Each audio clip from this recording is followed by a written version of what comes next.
Quand vous regardez le nombre d'étoiles, il y a toujours à côté un nombre. C'est le nombre de personnes qui ont noté. Ça veut dire quoi? Sur ce thème, on a 4,5, mais c'est 1200 personnes qui ont noté. Ici, le thème qui a 5, on a 5, mais c'est 476 personnes qui ont noté. Ça veut dire que malgré que ce thème a 4,5 de notes, ce thème est mieux noté que celui-ci. Donc, en termes d'étoiles, il faut faire la comparaison nombre de personnes qui ont noté et notes. Je donne un exemple simple. Supposons qu'on prend deux thèmes. Je vais illustrer ça rapidement avec. J'ai le thème A et j'ai le thème B. Au niveau du thème A, nous avons 4. Je mets 2 points notes égale 4. Et au niveau du thème B, on a 2 points notes égale 5. Et ici, j'ai 2500 personnes.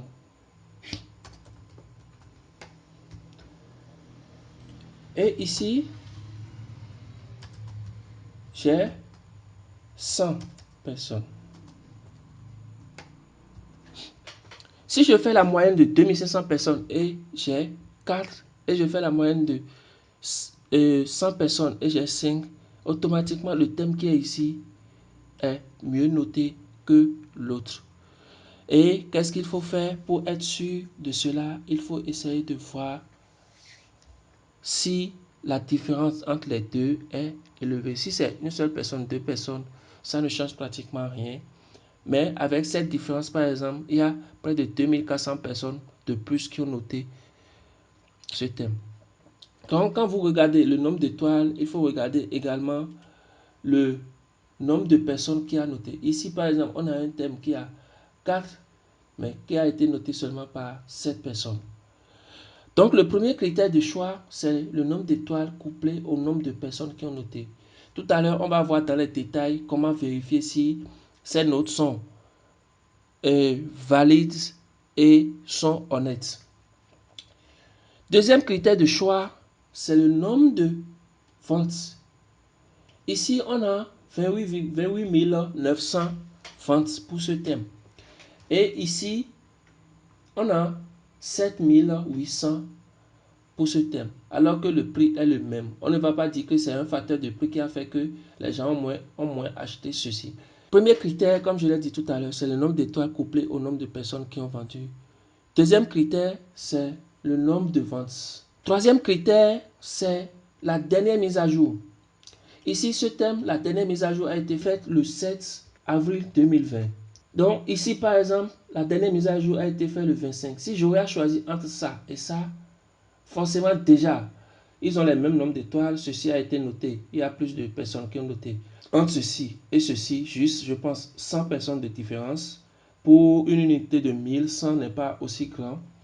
Le nombre de personnes qui ont acheté ça, 28 900 personnes. Et ici, on a 15 200 ventes. Donc déjà, entre ceci et ceci, ceci a déjà plus de poids. À part les 100 personnes qui ont plus noté ceci, ceci a déjà plus de poids. Maintenant, troisième critère, dernière mise à jour le 7 avril et ici le 25 mars. Ce sont les trois critères pour choisir un thème.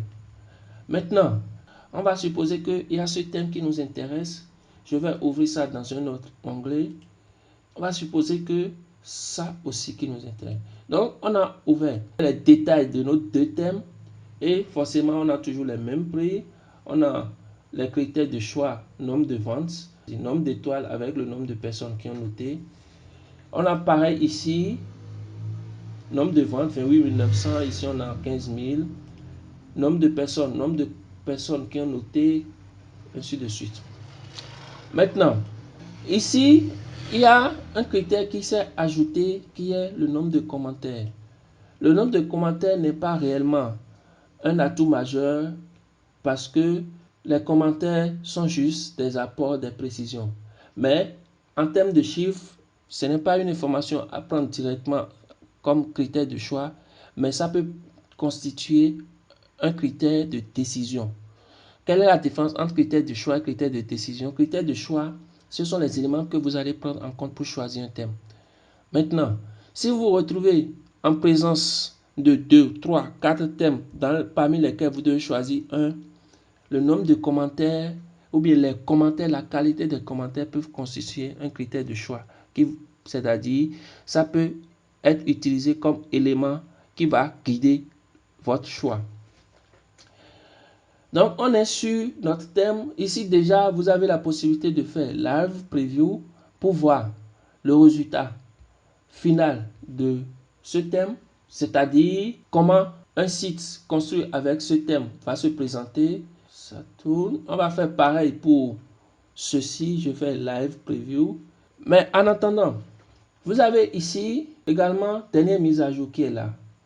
Et vous avez plein d'autres informations ici qui peuvent vous aider à faire votre choix. C'est des informations un peu plus techniques. Mais à l'aide du digital où les sites doivent s'updater